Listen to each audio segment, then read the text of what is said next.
Sponsored by Stand Up to All Hate. Call a timeout against hate. The Heisman Trophy was announced over the weekend. Congratulations to Travis Hunter and also Travis Hunter's girlfriend, who had a great time at the event, and everybody was seemingly in a good mood. Why are we blowing that out of proportion? What do you mean?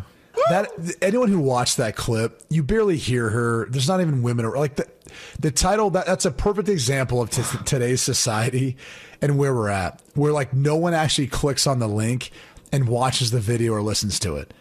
That was not as bad as it was portrayed to be. She seems lovely to me. I don't know why people would try and. She seems lovely to you. Won, so yeah. I mean, what was y'all's take on him or on Dion having to like get her up when they announced him as the winner? Did y'all take anything from it? I didn't think. I just thought she might have just been so in the moment that it was like, holy crap, my guy just won the Heisman, There's also the moment of it's his moment, not hers. So, she was probably just kind of sitting back. But yeah, he got her up, which was nice. It was a nice gesture to be like, hey, you're a part of this too. I think she's wonderful. So I don't know why people would try and stir this stuff up. Oh, it's been being stirred. Jonas, you're doing as good as anyone, too. So. I'm not doing anything. I'm not doing anything. I don't know anything about the woman. She seems lovely. And there have been conversations that have surfaced, and we actually had the conversation about it on Saturday on Up On Game. This is classic example of Jonas taking a personal situation. He's gotten so much attention from the challenge, right? So much attention for the challenge that now he's applying it to his experience with Travis Hunter. That's what he's doing. No. Hold on a second. I didn't even touch this topic on the Jonas Knox show, which is the main event on Saturday. No. Because you had much better topics to touch on. Yeah, more important stuff to get into. Well, our conversation, because it's 3 pros instead of 2 on that show. But it was to prenup or not to prenup. That is the question. Yeah. And if you were giving a young guy, and take Travis Hunter out of the equation, if you were giving a young guy coming out of college advice on like marriage, what would it be in terms of prenups? Do it during a pandemic. You'll save money. It's great. What do you mean? You'll save thousands of dollars. On what? Oh my God. On a wedding. Do it during a pandemic. You're talking about a wedding. He's talking about a prenuptial We're talking about a agreement. prenup. Like, how did you not get that? Well, no, you said if you're going to get married, if you're planning on getting married. Yes, dude. But it's a prenup. But I don't know if you guys are aware of this. A wedding goes along with a marriage. I don't know if you guys. Yeah, but you totally skipped over the point. Yeah, you can't. It doesn't make any sense to get a prenuptial agreement before the nuptials. Yeah. I mean, that's why he's saying that. I want to talk about the football aspect of it. You guys are swimming in the water. I actually could care less too about a prenuptial agreement as well. So that's his own personal business. So let him figure that out. But. Yeah, but if you were that's the advice you would give in that scenario. Oh, I'm going to backpedal out of this one right now and go back to your initial question. You really feel like this should have been a Co-Heisman? Oh, that's a good one. That's a good. This is your statement. I'm just asking you because Squirrel. You're the first person. You're the first person I've heard though that's made that statement. Yeah, I think there should have been. Wow. I think there should have been. I think that he did more than enough accomplishments-wise against legit talent. I know people have used the fact that he wasn't doing it in like a legit conference or whatever, and that's probably the difference. If I don't know if you subscribe to the argument point that if he has the type of season he has in any of the major conferences, he wins that award hands down. Who are we talking about? Jeanty in this case? Jeanty, yeah. Jeanty. If he does it in like the Big Ten, if he does it in the Big 12, or I don't know, maybe even the ACC. If he doesn't one of those, they say he gets the Heisman. If that's what you subscribe to, then why? Like he did it against the number 1 team in America. Like he throttled down on Oregon, and that's an unbeaten team. That's the number 1 team in America.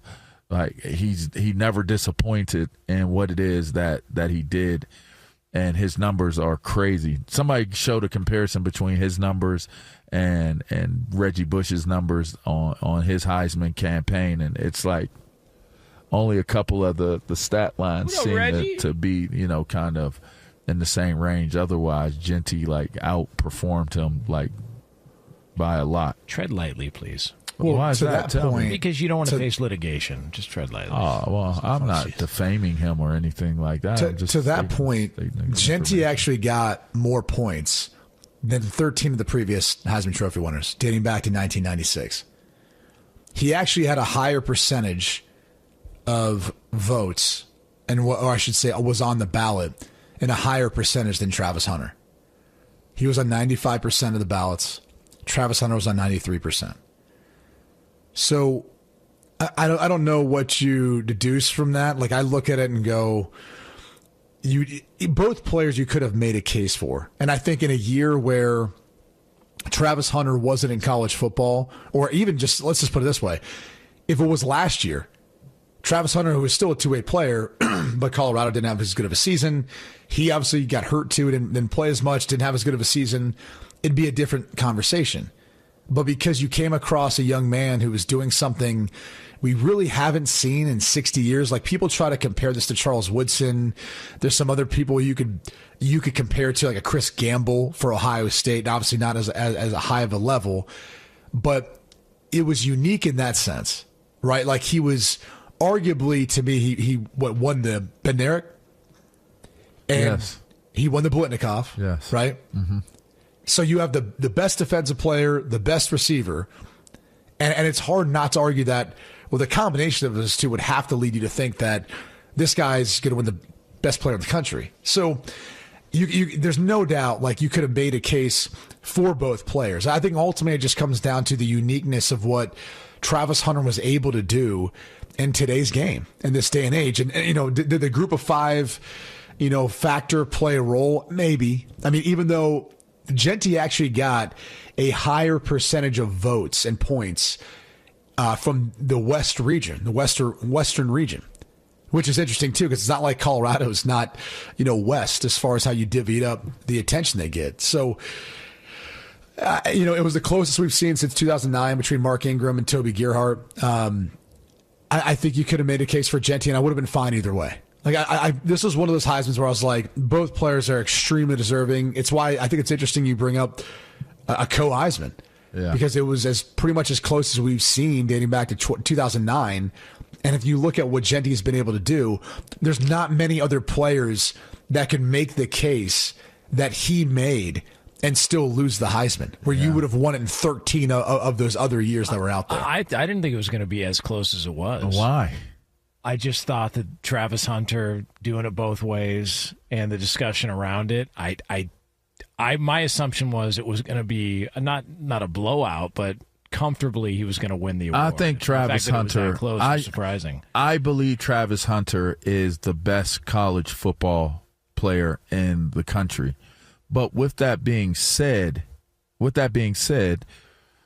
I wrong for thinking that his stat line doesn't blow you away? It's not like you could sit there and justify, like, okay, he went both ways. Yes, he did. And he played a lot more snaps than anyone else has ever played. I think that's really the only stat that really jumps out at you, is how much more he played other than or outside of the other guys like a Charles Woodson, who did it, two ways. I don't know, man. I just don't think his stat line was like, it didn't blow me away when I looked at it. So then it now becomes the question of what legitimizes even Travis Hunter to be in the scenario the way that he is, because his team wasn't, they were better, but they're not a competitor. If you're looking at Boise, they're in the playoffs. They rode that man's shoulders into the playoffs. So I'm not trying to make a case against Travis, because, again, to lead off with it, I think he's the best player in college football, but I don't think it's qualified off of everything given in terms of stats. Why are so many people trying to make this about, like, it almost feels like there was people who were trying to make, I don't know, it's like a us versus them thing with Travis Hunter versus Ashton Jeanty. I mean, you can't say it's a race thing, but people were trying to make it like a race thing. No, like because it's not even like one is is light skinned and the other one isn't. You know what I mean? I was just going to say that. Right? It's not like this was like they were in the same class.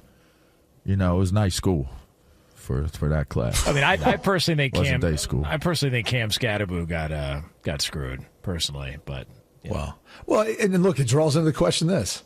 Like Dylan Gabriel. Did Dylan Gabriel gets I mean, bro, he's in his 6th year. like at some in all seriousness, like I've said this before, do you move the goalpost for a player who's in his 6th year with eligibility? Like, you should be playing at a high level. You're supposed to be in the NFL by now.